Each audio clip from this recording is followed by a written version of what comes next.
So I got this large roaster right here, but I do not feel like making a roast. Instead, I cut it up for fried chicken, southern style. So here goes. Getting your chicken washed well of all the visible blood, cut it in the middle to separate it in halves.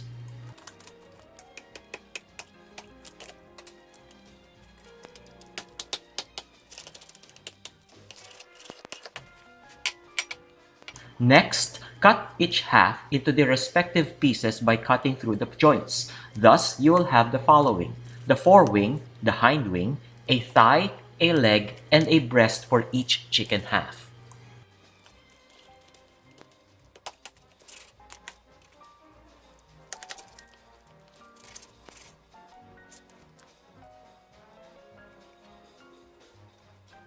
In regularly sized chickens, one does not need to cut the breasts into smaller pieces. But this is an awfully large roaster with really large breasts, so I decided to cut the breast further into 2 or 3 pieces.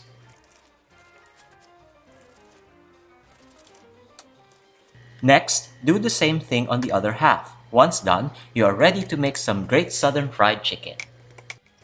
In a large mixing bowl, marinate the chicken. Now, there are many ways of seasoning fried chicken, but from what I was told by a southern nurse of mine, she said, "Fred, my grandmother told me that if there is anything you need in fried chicken, it is paprika." Now, paprika gives you that roasted pepper flavor, and it is most abundant in Spanish cooking, which influenced Southern cooking. So here goes. I used 1 to 2 tablespoons of it, along with some salt, probably 1 tablespoon, and pepper, probably another tablespoon to taste.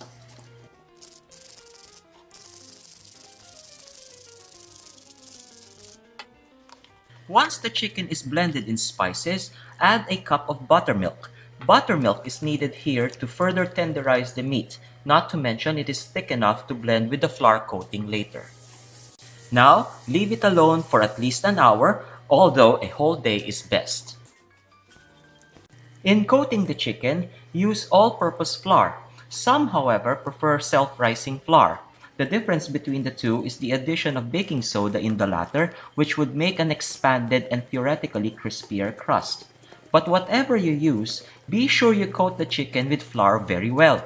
Use the shake method, but always inspect for surfaces that were not floured well. Let the chicken pieces rest on a baking sheet to develop the crusting, as the chicken juices and the buttermilk mix well with the flour, creating a surface batter. In a skillet which is thick enough to retain heat, place in 2 or 3 cups of lard. Lard is used because it has a relatively higher boiling temperature, which reduces the amount of smoking in the kitchen. Likewise, it is a very good medium to maintain heat. When the lard has already melted and beginning to ripple, one knows that the proper temperature is achieved. Place a half of the chicken, meaning a leg, a thigh, a breast, a forewing, and a hindwing in the pan, maintaining adequate spaces in between the pieces. Also, lower the heat to medium. While the oil lowers a bit in temperature, the thick skillet ensures that that stage is not long. In any case, do not touch the pieces at this point, leaving it alone to develop the crusting as the chicken fries in the oil. This is the most important rule. You are given only once, but once, to turn the chicken pieces over. The reason for this is this. As the chicken pieces are frying on the first side, the liquids and the blood begin to seep through the other side. In this regard, the pieces develop a crust on the first side that ensures its crispiness. Meanwhile, as the other side becomes wet, this will be exposed to the oil when the chicken is turned over, thus developing the crust as well. Turning the chicken over and over while frying will lower the temperature of the chicken pieces frequently. And as with the saying, "watched water never boils," this will take the chicken a longer time to cook and will only make the fried chicken have raw sections within. Not to mention, as the surfaces are not yet crisp by baking in the oil, the batter would fall, leaving the chicken without any crusting and the pan with a big floury mess. So how long do we leave the first side to fry? A general rule is 13 minutes, leaving it alone in medium heat. Once the first side is done, Notice how the raw side is wet and somewhat a little bloody. It is now time to turn the pieces over and leave to fry for the next 7 minutes.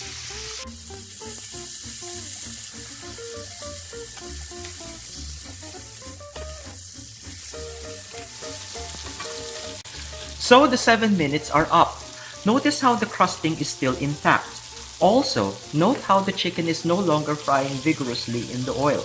This means that the insides are more or less fully cooked.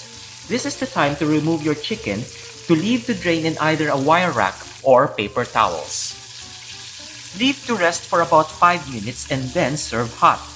And with cutting the chicken piece, note how cooked it is. Time to enjoy some great southern fried chicken.